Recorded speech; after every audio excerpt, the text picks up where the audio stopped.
Na karibu tena mtazamaji, na shukrani sana kwa kuchagua kutazama taarifa za MBIU ya KTN. Kiranja wa walio wengi bunge la Senate Irungu Kang'ata ameshikilia kwamba maoni yake kwenye barua kwa Rais Uhuru Kenyatta kuhusu BBI ni ya kweli na habadilishi mtazamo huo. Kang'ata pia ameonya kwamba mfumo wa sasa wa kupigia kampeni BBI unaelekeza mchakato huo kwenye njia panda baada ya kuhusishwa kwa maafisa wa utawala wa mikoa, kwani inaeneza dhana ya kulazimishwa.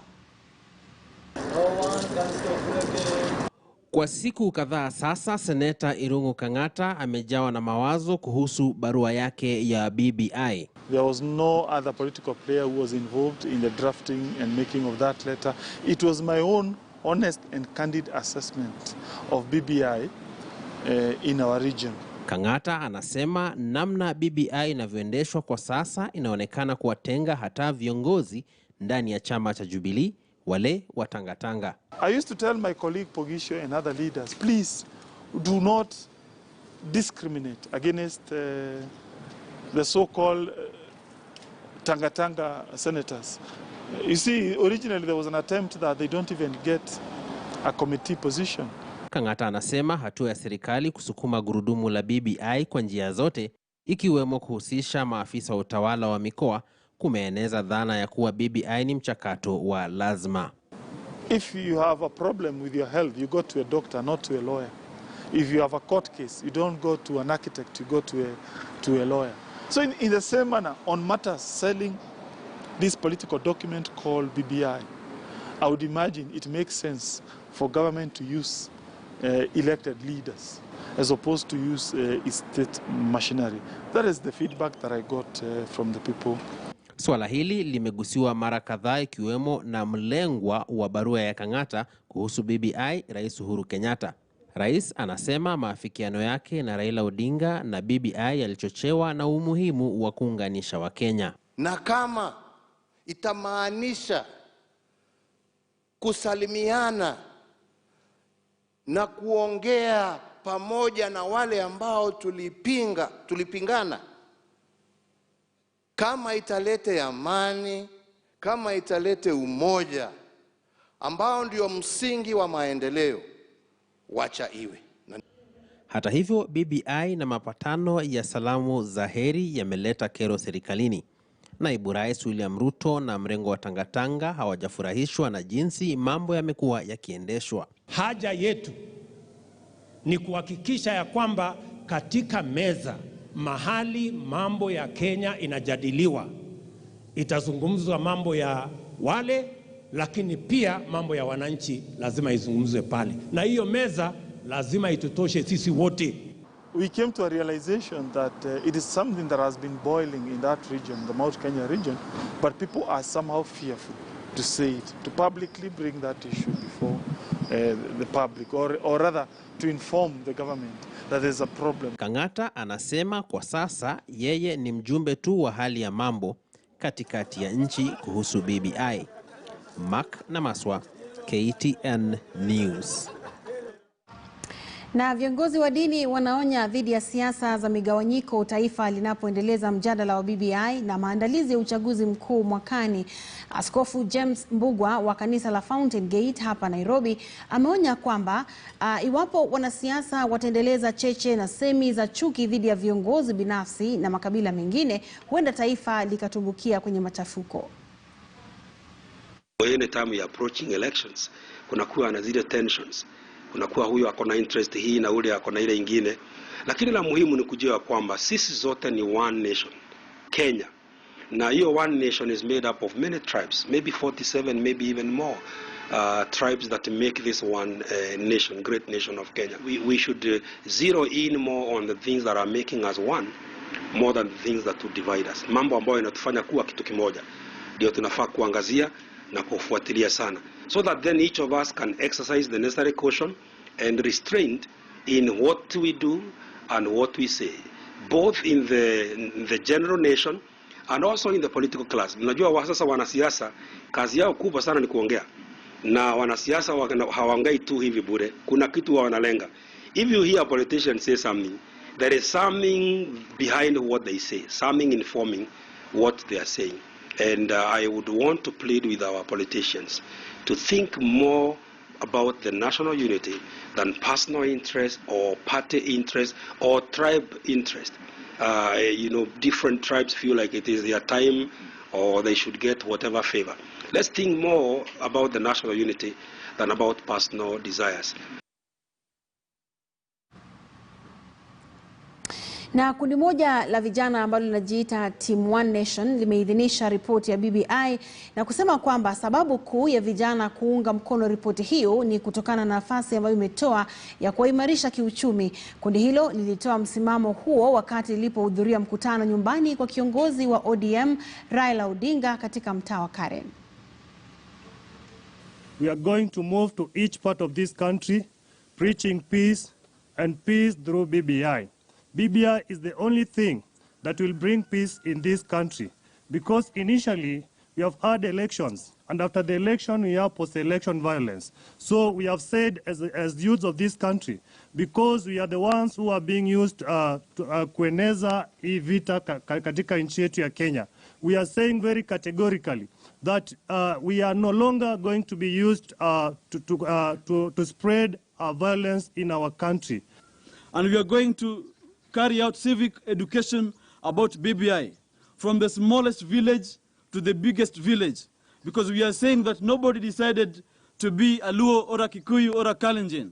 And therefore, as young people, we've resolved that we shall not use our second names, and we will not be used by our political leaders to divide us. We know that there was a bill that was brought to Senate saying that the Parliament need to be dissolved simply because the two-third gender rule was not followed. But with the BBI has created this platform for women, where we've been crying for very many times that women have been left out. So through BBI, Kenya is changing course and starting afresh to deal with issues which we've seen, things like corruption, inequality, violent elections, exclusion, and so on and so forth. We are starting afresh. This is the reason why we have brought BBI, to enable Kenyans to have a fresh beginning. So majority of Kenyans, almost all Kenyans, are poor people. You can call them hustlers. But what we want is to see how we can move our people from this status of poverty to status of prosperity. Na mtazamaji, huku tume ya IEBC ikiendelea kuidhinisha sahihi za BBI, mbunge wa Kangundo ambaye pia anaketi kwenye kamati ya kuidhinisha katiba Fabian Chule Muli ameonya wanasiasa kwamba kuwa makini wanapojadili masuala ya BBI, kwamba ilipo sasa inaweza kuwa na mabadiliko fulani. Hata hivyo, Chule na viongozi wengine wanasema wanaunga mkono wito wa viongozi wa dini kuhusishwa kwenye BBI. Walikuwa wakizungumza hapo jana walipohudhuria ibada katika kanisa la AIC Katani, kaunti ya Machakos. And I'm warning all politicians in this country. BBI is not yet to a vote of yes or no. BBI now is in the technical process. Now it is proposed document. A proposed document can be changed and can be altered. So I congratulate everybody who signed in support, and I congratulate everybody who did not sign. It's your right. Yes. So now where we are going about BBI, we are going to draft referendum laws with articles. So when we come to a consensus that the BBI needs articles, that's where we'll come to have a book with Article 1, Article 2, maybe it goes to Article 250. Those be as how the drafters of BBI, they are going to draft it. If they draft and say that we are going to go with the Act of Parliament, it will be with sections. So it will come a time where now we'll say that I don't support Section 52. I don't support Article 52, so I say no. I support Article 82, so I say yes. So we are not yet there. So we are still in technical stage of BBI, and that's why you see many lawyers, they are quiet. Kuna vipengele zinaweza tolewa, kuna zingine zinaweza ongezewa ili tusiende kwa kura. Maana tukienda kwa kura, itakula pesa mingi ya Kenya, na Kenya kuna shida sahihi. Sahihi hakuna dawa ya kutibu corona. Sahihi watoto wamerudi shule, mashule hazijapatiwa pesa. Sahihi kuna watu hawajalipwa, civil servants. Kwa hivyo tutatoa pesa wapi ya kuenda BBI? Kama tungekaa chini watu wa Kenya turekebishe ile shida iko kidogo ya BBI na tuseme yote by consensus, tuseme asante hiyo iingie, labda hiyo ndio itakuwa mzuri. Lakini tukianza vita kupigania mambo ya BBI na watu wetu madaktari wanakufa na corona na wana PPI, hiyo itakuwa mzuri. Kwa hivyo mimi naunga vile watu wa kanisa walisema, mabishop wetu walisema tukae chini tusikizane. Hata Bible inasema sit with your friend, reason together. Na mtazamaji, msichana mwenye umri wa miaka 4 ameaga dunia alipokuwa akipokea matibabu katika hospitali moja huko Mwingi baada ya nyumba yao kuchomwa na watu wasiojulikana. Akithibitisha kisa hicho, kamanda wa polisi Mwingi ya Kati Peter Mutuma amesema wakati wa mkasa huo ndani ya nyumba palikuwepo na watu 4 wa familia hiyo, ambapo 3 wangali wanapokea matibabu hospitalini. Wakazi sasa wametoa wito kwa serikali kuwasaka na kuwatia nguvuni washukiwa wa tukio hilo.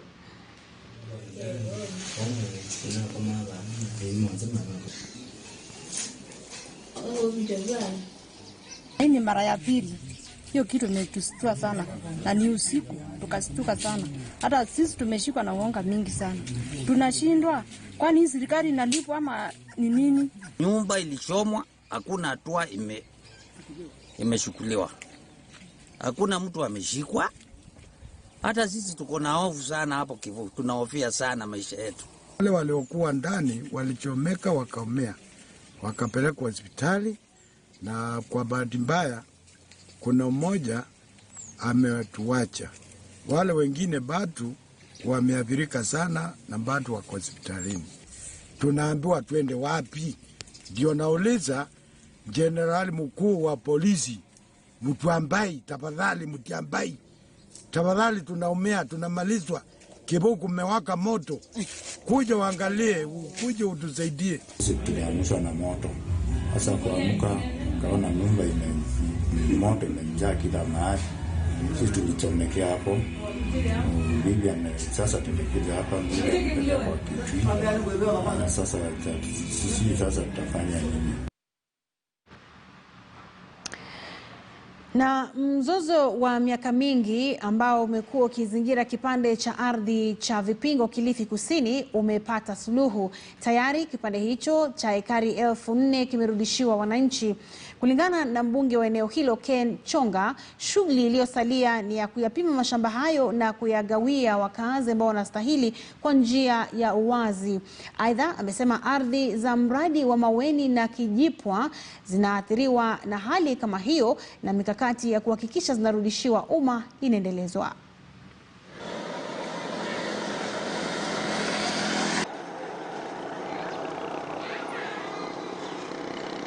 Tumeweza kuwakomboa na saa hizi taratibu zinaendelea kugawanya zile shamba ili zirudishiwe wenyeji ambao walikuwa sasa wanaishi kama maskota.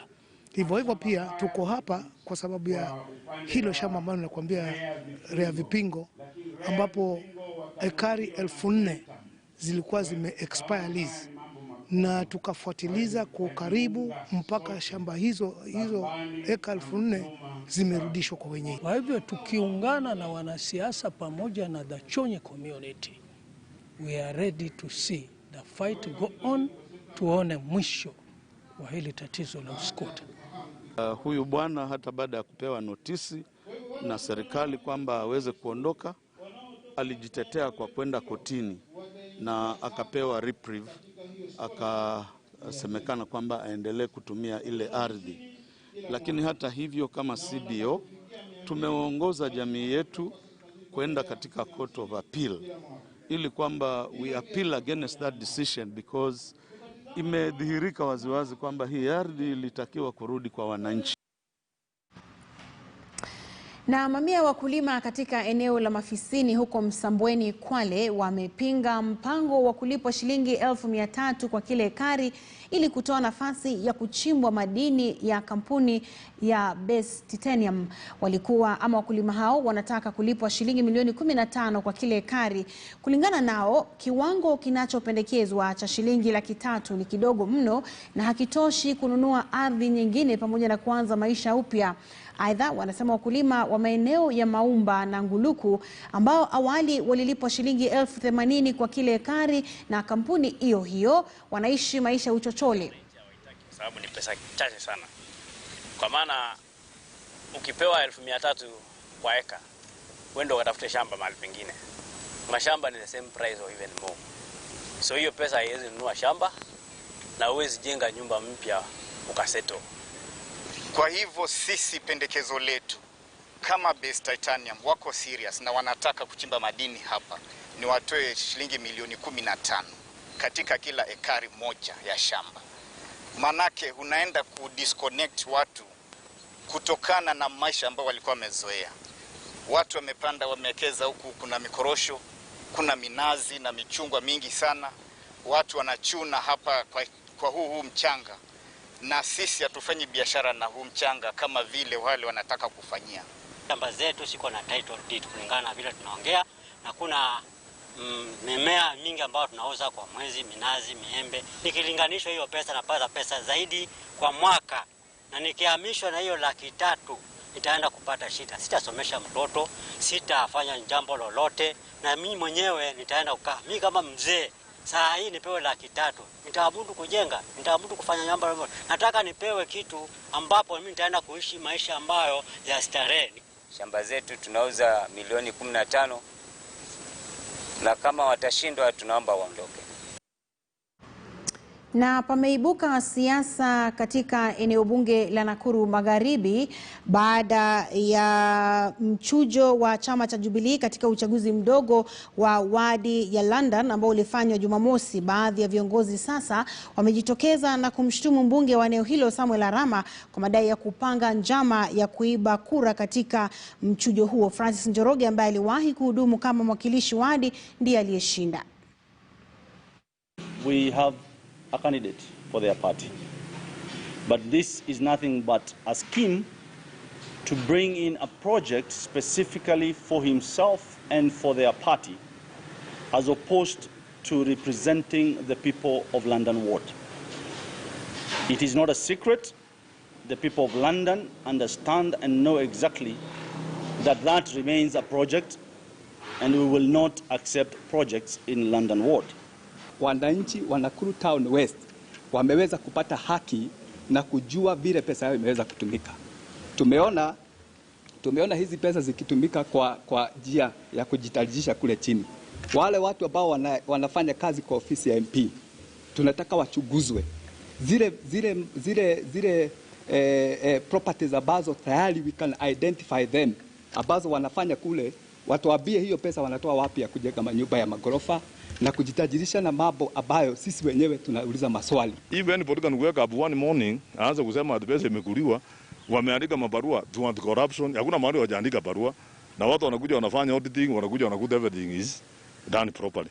And you can never accuse a member of parliament. Imagine even if today anything was going to happen that the money has been misquandered, they have misused the money. I'm telling you, the member of parliament can never come in because hakuna mahali anakujia. Waje waniwajie kiti ya Nakuru Town West, I will deliver it. Kama umetoka Njoroge, you will see, I will deliver it. Just count Njoroge as an MCA from 4th March, and take my word, you will get it. Because waje waende mahali wataenda. Hiyo Gatunzo, nani wataenda. Let them campaign again, simituona kama wataniweza. Hakuna. Na serikali ya kaunti ya Uasin Gishu imetoa zaidi ya barakoa 1,100 ili kuwafaidi wanafunzi wote wa chekechea katika kaunti hiyo.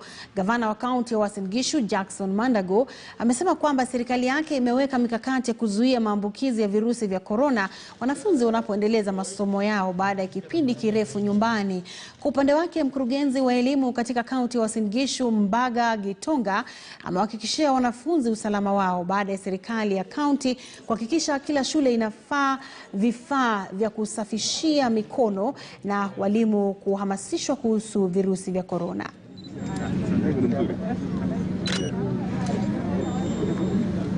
We've been able to do what other counties have not done. to ensure that these young children are getting these masks for the purpose of prevention of this very crucial surge of pandemic called corona.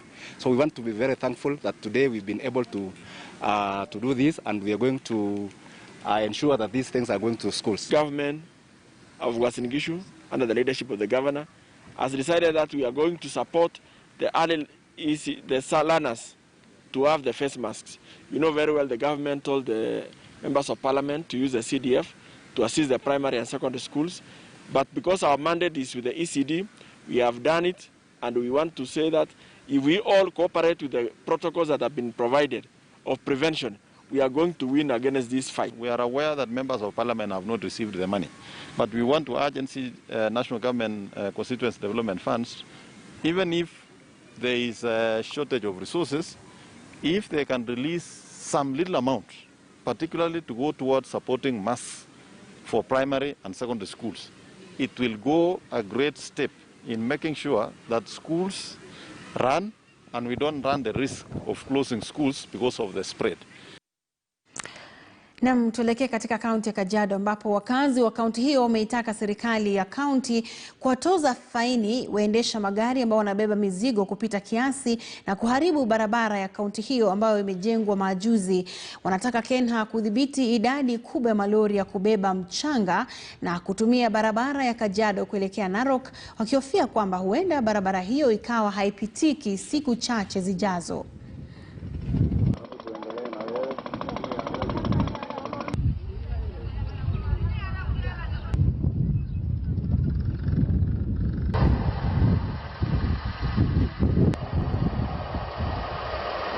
Kwa na shida mingi kwa sababu hii kwanza mahali hapa ilikuwa Mura, barabara ilikuwa na mashimo, lakini sasa hivi tunaona at least serikali imekuja kutokoa. Tumepata mafanikio mingi sana. Hii ni mara yetu ya kwanza kuja kufanya hii biashara na tunaona tunafanikiwa. Pia tumepata mafanikio ya usafiri. Watoto wetu wanakuanga mahali tofauti tofauti.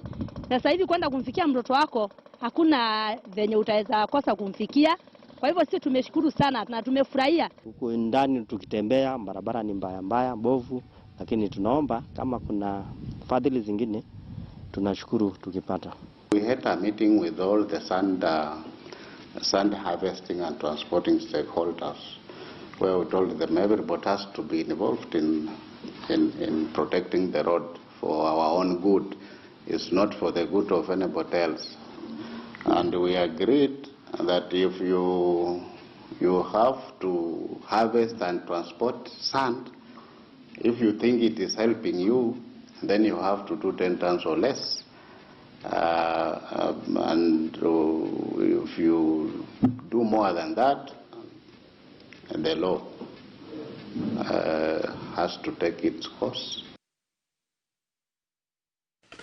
Na mtazamaji, nakomea hapa kwa leo. Kwa taarifa za mbiu ya KTN katika muda usio kwa mrefu fikia hapo mwendo wa saa 11 utakuwa naye Hassan Juma kwenye makala ya Zilizala Viwanjani, na kisha mwendo wa saa 12 utakuwa naye Zubeida Koome kwenye makala ya Jukwaa la KTN. Nitarejea saa 1 na taarifa za KTN leo. Endelea kutazama runinga ya KTN News. Mimi ni Maria Tuoli.